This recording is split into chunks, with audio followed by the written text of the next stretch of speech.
현재 코스피와 코스닥을 보게 되면은 분명히 누군가에게는 참 매매하기 좋은 그런 지수의 움직임으로 느낄 수도 있을 것이고, 또 누군가에게는 불안해서 아직은 진입하기 어려운 그러한 모습으로도 느낄 수가 있을 것입니다.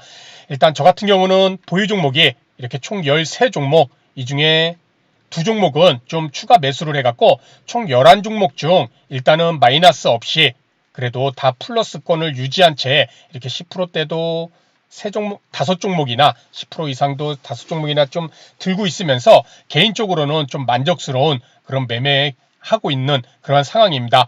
자, 일단은 우리가 주식 시장을 봤을 때 이러한 부분을 좀 생각을 해볼 필요가 있을 것 같습니다. 이 변덕스러움은 너무나 자연스러운 시장의 모습이다. 그렇죠? 마음 편하게 매매할 수 있는 시장은 과거에도 또 현재도 미래에도 쉽게 오지 않으며, 설령 왔다고 하더라도 그 기간을 체감하면은 생각처럼 길지가 않다는 것입니다. 자, 우리 코스닥 일봉 차트를 한번 보도록 하겠습니다. 지금 코스닥 일봉 차트인데 지금 올해 1월 3일부터, 그렇죠? 올해 1월 개장일부터 이렇게 코스닥은 쭉 계속 상승하고 있습니다. 이렇게 한번 조정도 제법 깊게 나왔지만은 다시 반등하면서 이렇게 좋은 흐름이 만들어지고 있죠. 그런데 지금 올해 내내 이렇게 상승했던 코스닥의 일봉 차트를 보게 되면은 코스닥을 마음 편하게 매매하신 분들이 얼마나 되겠습니까? 그렇죠? 지금 뒤돌아보면은 올해 1월부터 지금까지 이렇게 크게 상승을 했는데 마음 편하게 매매를 할 수 있는 사람들은 별로 안 계셨을 것입니다. 그만큼 주가지수라는 것이 상승을 하더라도 우리가 그렇게 체감하는 것은 상당히 어렵다는 것, 그리고 뒤돌아봤을 때는 그것이 보이지만은 실제 군데군데 그 시점에 놓이게 되면은 불안한 마음을 가질 수밖에 없다는 것입니다. 왜냐하면은 시장은 항상 악재와 호재가 뒤섞여서 우리들의 의심과 걱정, 그리고 기쁨과 흥분에 변덕스러운 파동을 그리며 움직이기 때문입니다. 이러한 시장의 모습이 자연스럽다는 것을 안다면은 우리는 상승과 하락의 이런 끊임없는 파동 속에서 기회, 진입을 하고 또 수익을 얻고 또 위험, 손실을 관리할 수 있는 매매 전략은 필수적이라는 것을 느끼게 됩니다. 자, 그렇다면은 제가 이 부분을 한번 우리가 중요하게 생각을 한번 해보도록 하겠습니다.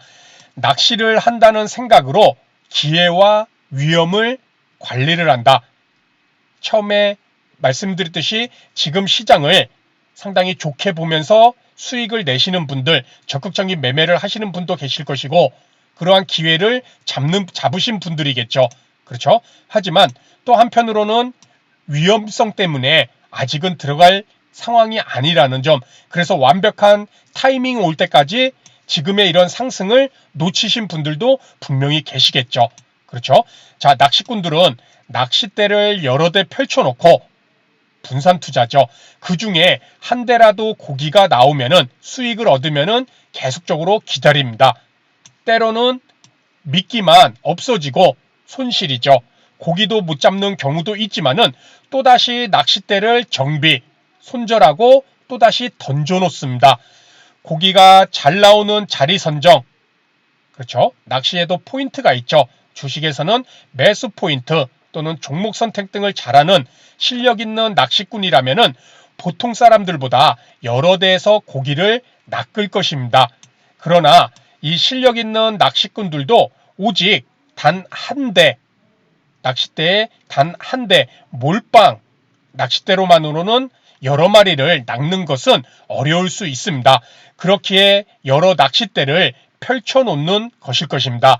자, 낚시꾼들이 물론 낚시도 종류가 여러 가지가 있어서 단 한 대만으로 낚시를 하는 그런 바다 낚시 같은 경우도 있을 것이고, 보통 민물에서 하는 낚시들은 뭐 5대, 뭐 심지어는 10대, 12대 이렇게 낚싯대를 펼쳐놓고 고기를 많이 잡죠. 그렇죠? 그 중에 밤새도록 낚시를 해갖고 대물, 그런 붕어들을 뭐 몇 마리만 잡아도 재미있고 또 수익을 크게 얻는 그러한 기분을 느끼며 기분 좋게 낚시를 마칠 수가 있을 것입니다.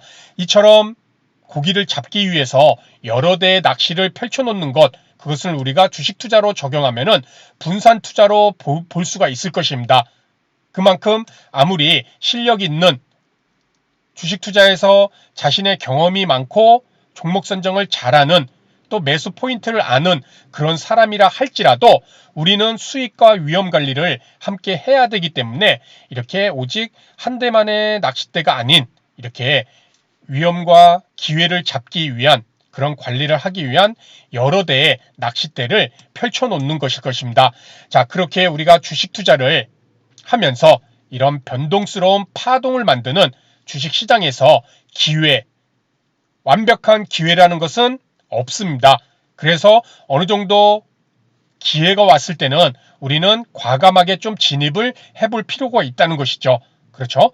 그러한 주식시장에서 그렇게 진입을 해야만 또 우리는 수익을 얻을 수가 있는 것이잖아요. 망설여서는 또 한편으로는 수익을 얻지 못하고 놓칠 수가 있다는 것이죠. 물론 개인별로 나는 아직은 아니다. 수익을 얻지 않더라도 괜찮다. 난 더 기다릴 것이다. 왜? 손실을 안 보면 되니까. 이런 것은 칭찬받을 만할 것입니다. 자신의 감정을 절제해서 이렇게 기다린다는 것은 매우 중요하고 훌륭한 것이죠. 다만 이렇게 시장이 좋은 기회가 많이 없을 텐데 이러한 기회를 또 놓칠 수도 있다는 것이겠죠. 그래서 이런 변동스러운 파동을 만드는 주식시장에서 기회를 놓치지 않고 또 위험, 손실을 관리하기 위해서는 모두가 이 낚시꾼의 가장 중요한 말은 확률적 접근을 실천할 필요가 있다는 것입니다. 여러 대의 낚싯대를 괜히 힘들게 펼쳐놓는다는 것이 아니라는 것이죠. 그 중에 미끼만 먹고 빠질 수도 있고 또 그러한 미끼들을 다 만회할 수 있는 대물을 또 건져 올릴 수 있기 위해서는 우리는 이렇게 여러 대의 낚싯대를 펼쳐 놓으면서 그 중에 좋은 물고기가 걸리기를 기다리는 그런 분산 투자는 반드시 필요하다는 것입니다. 이렇게 됐을 때 심리적으로 안정감을 갖고 또 그렇게 됐을 때 시장이 긴가민가 할 때 확신을 우리는 가질 수가 없습니다. 당장 내일 어떻게 시장이 움직일지 아무도 모르잖아요. 그렇죠? 그럴 때는 이렇게 반드시 분산 투자를 통해서 일부분 진입을 또는 여러 종목 섹터별로 다른 종목을 진입을 해보고 그 중에 맞는 섹터는 강하게 상승이 나올 것이고 또 안 맞는 섹터는 별 재미를 못 보고 때로는 손실도 볼 것입니다. 저도 마찬가지입니다. 이렇게 종목수를 여러 종목을 갖고 있는 것은 뭐 돈을 주체하지 못해서 종목을 다 사는 것이 아니라 한 종목 한 종목 다 신중하게 매매를 하는 것이고 이렇게 낚시꾼의 자세처럼 분산 투자를 통해서 여기서 내일 주가지수가 만약에 급락이 나오더라도 분명히 수익을 실현하는 종목도 있을 것이고 또 손실난 종목은 그 수익을 실현한 종목이 또 만회를 해주고 이렇게 플러스 마이너스를 분산 투자를 통해서 만들어 가면서 이렇게 수익을 조금씩 쌓을 수 있는 이런 방금 말씀드린 낚시꾼의 이런 확률적 접근을 이렇게 좀 실천을 한다 이렇게 말씀을 드릴 수 있을 것 같습니다. 그것은 다름이 아니라 이렇게 다가오는 불안한 상황에서도 기회를 잡고 손실을 관리하기 위해서는 반드시 이 분산 투자 이것을 꼭 실천하는 것이 매우 중요할 듯합니다. 그래서 오늘 내용은 여기서 마치도록 하고요. 다음 시간에 더 좋은 내용으로 인사를 드리도록 하겠습니다. 감사합니다.